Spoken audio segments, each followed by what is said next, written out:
The United States is abetting a genocide.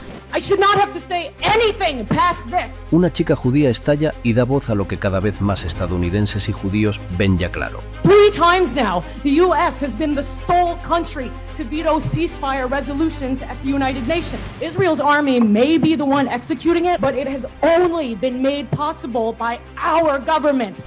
Alto el fuego ya. Good afternoon. The United States is abetting a genocide. The United States is abetting a genocide. The United States is abetting a genocide. I should not have to say anything past this. There is no greater threat to this world, no greater crime. I know this inherently as a Jewish member of this city.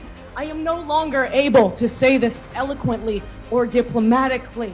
The United States has provided the bombs that split a relative, a friend of one of Alexandria's citizens in two, split her limbs from her body. The United States has sent the bullets that were shot by snipers into children's heads.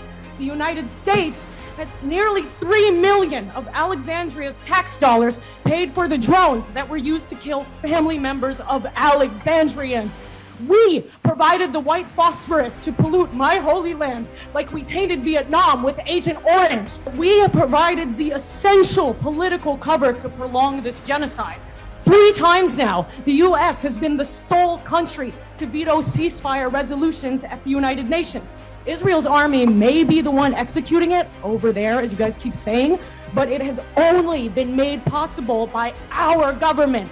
Our government just down the river that we can look and see. Our government's diligent support. Not even a century ago, a nation's people ignored its genocide, all the while believing they were good and rational people. I have visited a concentration camp.